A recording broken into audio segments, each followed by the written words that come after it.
সেই সকালে বের হলাম, বাসায় না ফেরা পর্যন্ত আমরা টয়লেট ইউজ করি না। এটা শরীরের জন্য খুবই ক্ষতিকর। রক্তপাত হোক বা না হোক, একটা প্যাড আমরা 4 থেকে 6 ঘন্টার বেশি ইউজ করব না। প্রত্যেকটা নারীকেই সব রকমের সাপোর্ট দিতে হবে, তাদের পাশে থাকতে হবে। প্রত্যেক নারীর সাধারণত মাসে একবার ঋতুস্রাব বা পিরিয়ড হয়ে থাকে। স্বাস্থ্যকর মাসিকের ওপর গুরুত্ব দিয়ে প্রতি বছর 28 মে মেনস্ট্রুয়াল হাইজিন ডে বা বিশ্ব মাসিক সচেতনতা দিবস হিসেবে পালিত হয়। দিনটিতে পিরিয়ড চলাকালে পরিচ্ছন্নতা ও স্বাস্থ্যবিধি সম্পর্কে সচেতনতা সৃষ্টির লক্ষ্যে নানা কার্যক্রম হাতে নেওয়া হয়। কেন 28 মেই বিশ্ব মাসিক স্বাস্থ্য দিবস হিসেবে পালিত হয়? দিবসটির শুরুটা আসলে কিভাবে? নারীদের ঋতুচক্র গড়ে 28 দিন পরপর হয়। এর প্রতীক হিসেবে দিবসটি পালনে তাই 28 তারিখকেই বেছে নেওয়া হয়। জার্মান ভিত্তিক এনজিও ওয়াশ ইউনাইটেড 2013 সালে প্রথম 28 দিন ব্যাপী একটি সোশ্যাল মিডিয়া ক্যাম্পেইনের আয়োজন করে, যার মূল বিষয় ছিল ঋতুস্রাব বিষয়ক সচেতনতা তৈরি। এরপর 2014 সালের 28 মে বিশ্বের অনেক দেশেই প্রথমবারের মতো র্যালি, প্রদর্শনী, মুভি স্ক্রিনিং, ওয়ার্কশপ ও বক্তৃতার মাধ্যমে মেনস্ট্রুয়াল হাইজিন ডে শুরু হয়। পিরিয়ডের সময় নারীদের মুড সুইং এর পাশাপাশি নানা শারীরিক সমস্যা দেখা দেয়। ঠিক কী ধরনের সমস্যা দেখা দেয়? গুরুত্বপূর্ণ এই সময়টাতে নারী ও কিশোরীদের যত্ন কেমন হওয়া উচিত? এ বিষয়ে কি বলছেন চিকিৎসক? তলপেটে ব্যথা, উরুতে ব্যথা, তারপরে অনেকের ডায়রিয়া হতে পারে, অনেকের গা ব্যথা, গা ম্যাজমেজ ভাব হতে পারে, মাথা ব্যথা হতে পারে। মাসিকের কারণে যেটা উল্লেখযোগ্য সমস্যা সেটা হচ্ছে তাদের মানসিক অবসাদ, বিষণ্ণতা। এগুলো সবই আসলে হয়ে থাকে পিরিয়ডের সময় যে হরমোনের উঠানামা হয় শরীরে, সেই হরমোনের প্লাস মাইনাসের জন্য। এই সবগুলো সমস্যাকে আসলে স্বাভাবিকভাবে নিতে হবে এবং প্রত্যেকটা নারীকেই এই পিরিয়ডের সময় তাদেরকে সব রকমের সাপোর্ট দিতে হবে, তাদের পাশে থাকতে হবে, তাদের কাজে সাহায্য করতে হবে। পিরিয়ডের সময় পরিষ্কার পরিচ্ছন্নতা অবশ্যই বজায় রাখতে হবে। রক্তের মাধ্যমে শরীর থেকে অনেক পানি লস হচ্ছে, সেজন্য ডিহাইড্রেশন প্রতিরোধ করার জন্য অবশ্যই বেশি করে পানি খেতে হবে। কমপক্ষে দৈনিক 8 গ্লাস পানি খেতেই হবে। পানি জাতীয় ফলটা এই সময় বেশি খাবো। এই সময় আয়রন জাতীয় খাবার বেশি খাবো। ভিটামিন সি জাতীয় ফলও প্রত্যেক দিনের খাদ্য তালিকায় রাখতে হবে। বিশ্ব মাসিক স্বাস্থ্য দিবসের একটি গুরুত্বপূর্ণ উদ্দেশ্য হলো পুরুষদেরও পিরিয়ড সম্পর্কে কথা বলতে আগ্রহী করে তোলা, যাতে নারীরা তাদের মাসিক চক্র নিয়ে কথা বলতে লজ্জা না পায়। প্রতি বছর 28 মে বিশ্ব মাসিক স্বাস্থ্য দিবস পালিত হলেও কতটুকু সচেতন হয়েছে মানুষ? নারীদের পিরিয়ডকে এখনো ট্যাবু হিসেবে দেখা হয় এ অঞ্চলে। বেশিরভাগ মানুষ পিরিয়ড নিয়ে খোলামেলা কথা বলতে সংকোচ বোধ করে। তাই পিরিয়ডের সময় পরিষ্কার পরিচ্ছন্ন থাকার গুরুত্ব সম্পর্কে এখনো অতটা সচেতন নন প্রত্যন্ত অঞ্চলের নারীরা। বিভিন্ন পরিসংখ্যান বলছে দেশের 71% নারী এখনো সচেতন নন।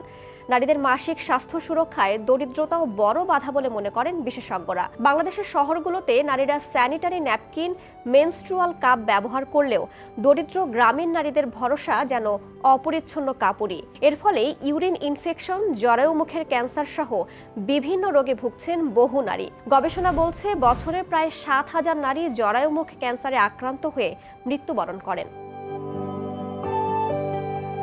পিরিয়ডের সময় সবচেয়ে নিরাপদ হচ্ছে স্যানিটারি ন্যাপকিন ব্যবহার করা। স্যানিটারি ন্যাপকিন নাম থেকেই বোঝা যাচ্ছে এটা স্যানিটাইজ করা, মানে এটা হচ্ছে রোগ প্রতিরোধ করবে। রক্তপাত হোক বা না হোক, একটা প্যাড আমরা 4 থেকে 6 ঘন্টার বেশি ইউজ করব না এবং চেষ্টা করব প্রত্যেক দিন গোসল করতে। অনেকেই আমরা টিস্যু ব্যবহার করে থাকি, দেখা যায় স্যানিটারি ন্যাপকিনের উপরে এক্সট্রা টিস্যু ইউজ করছি বা অনেক সময় কটন ইউজ করছি, যেটা আমাদের শরীরের জন্য খুবই ক্ষতিকর। স্যানিটারি ন্যাপকিন অনেক ক্ষেত্রেই আমাদের দেশে আসলে হয়তো বা বাজেট ফ্রেন্ডলি না, সেজন্য অনেকেই যেটা করে কাপড় ব্যবহার করে। আমাদের গ্রামাঞ্চলে বিশেষ করে নারীরা মাসিকের সময় কাপড় ব্যবহার করছে, যেটা খুবই অস্বাস্থ্যকর। আমরা অনেক রোগী পাই যে বারবার তাদের ইউরিনারি ট্র্যাক্ট ইনফেকশন হচ্ছে। ক্রনিক ইউরিনারি ট্র্যাক্ট ইনফেকশনের কারণে নারীর জরায়ু মুখে ক্যান্সার পর্যন্ত হয়ে যেতে পারে। দেখা যায় যে সবার সাথে শেয়ারও করে না এবং তার পরিবারে যেসব মহিলা সদস্য আছে তারাও তাকে ওইরকম সাপোর্ট দিচ্ছে না যে তাকে ডাক্তারের কাছে নিয়ে আসবে এবং সঠিক চিকিৎসা সঠিক সময়ে করাবে।